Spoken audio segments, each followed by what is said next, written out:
Now, according to CIUCI Consulting, Nigeria's new middle class has emerged with the growth of the private sector, including sectors like banking, telecommunications and services. Now, this middle class population is largely located in the urban centers, particularly in Lagos, and the purchasing power of the new middle class can be observed with recent mall openings around the country. Now, to review the perception of Nigeria's emerging middle class, I'm joined by Chukwuka Monye, managing partner at CIUCI Consulting. Thank you so much, Chukwuka, for joining us.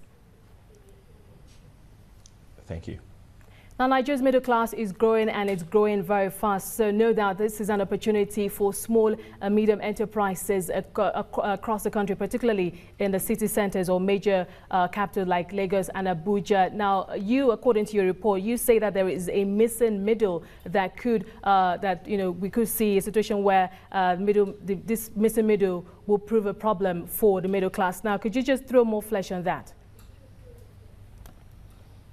Okay, what we mean by, or what, according to the report, what is meant by the missing middle is that when you look at all the different types of companies, your micro enterprises, your small and medium enterprises, and the large enterprises, you find out that in a lot of developing countries that it is the small and medium enterprises that typically promote economic growth. What you find in Africa and a lot of the, smaller income countries is that this is not the case. So in Nigeria, for instance, you have about 99.8% of micro enterprises contributing to employment, when in other developing countries you have more than 50% of larger companies contributing to employment. So that's where we're saying, if you look at some sort of curve that is not inverted for the developing countries, for a country like Nigeria, you find that it's inverted because there is a missing small and medium size, portion for those companies. Now, looking at the population, how do you think African governments, particularly here in Nigeria, are responding to this growing middle class in terms of perhaps expanding infrastructure and making credits readily available? Okay, what I'll say with regards to, my assessment of how African countries are doing is, I could look at it from three perspectives. One is the government side. Now, a lot of governments are aware that they require middle-sized companies, mid-sized companies, small businesses to thrive, for their countries to do very well.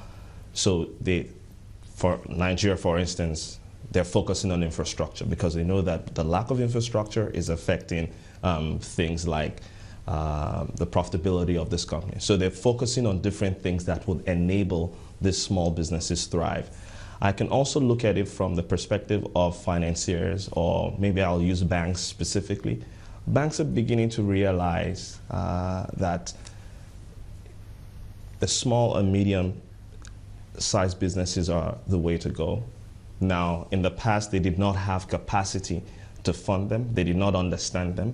But I believe that now, especially with the government withdrawing funds, making a lot of emphasis on this segment, they're beginning to think about coming up with solutions for that segment. Now, that's from the banking side. We can also look at it from the users, or the businesses themselves, those small businesses.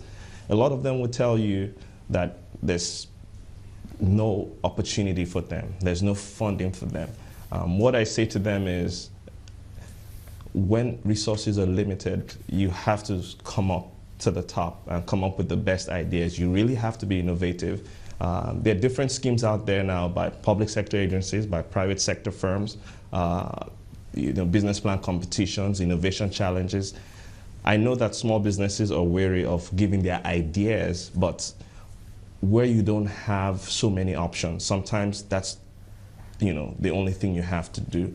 But I would say that generally speaking, there's some moderate progress, because every aspect of the chain is beginning to realize that this missing middle must be solved.